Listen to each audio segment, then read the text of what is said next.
mga lods, once again, magandang hapon po sa ating lahat, no? Isa na namang sports talakayan ang ihatid ko po sa inyo ngayon. Isa na namang pambihirang Pinoy prospect na nagpakitang gilas ngayon sa larangan ng sports rather, no, mga lods. Ito pala ang binansagan ngayon na Tubong Mindanao na dahil sa kanyang pambihirang lakas. Pero bago ang lahat, huwag niyo munang kalimutang mag-like pala sa ating YouTube channel. Paki-subscribe na din po mga idol. Mel Pajardo, isa na namang pangalan na sumisibol ngayon, no, sa larangan ng boxing. Bagamat ilan pa lang ang nakakilala sa kanya, pero di lingid sa performance nitong batang to na may tinatago talaga siya ng kakaibang talento when it comes sa larangan ng pagbuboxing. Mayroon sa kanya, kitang-kita talaga yung speed, power, at hawak. Yan dahilan kung bakit hawak niya ngayon ang OPBF, no? Mini flyweight champion rather.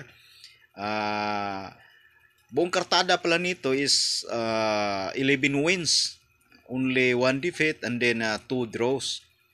So, pambihira ang kanyang track record, no, sa kanyang resume when it comes sa boxing. Siya pala ay Tubong Mindanao, taga Agusan del Norte yata, if I'm not mistaken. And then lumalaban pala siya ngayon sa mini flyweight at saka sa flyweight, no, division.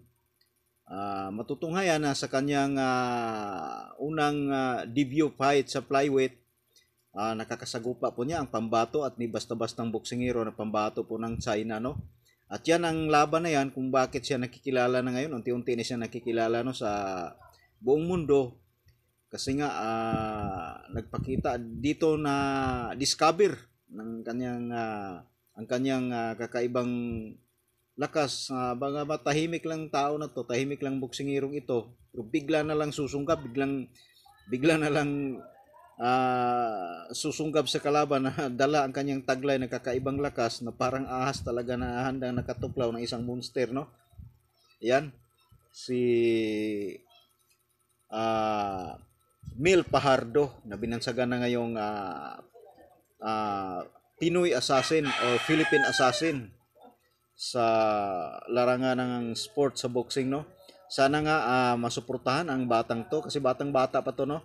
Pinanganak yata siya nung January at saka sa kasalukuyan nasa 24 years of age pa siya. And then height niya is 5'4". Maganda ang track record. So sana may makadiscovery sa kanyang magandang promoter din, no? Kagaya na lang ng MP Promotion at manibilo pa ng husto ang kanyang skills and talent, no? Kasi sa speed mayroon siya, sa power mayroon. So yan taglay ng hinahanap ng isang promosyon. Okay, maraming salamat.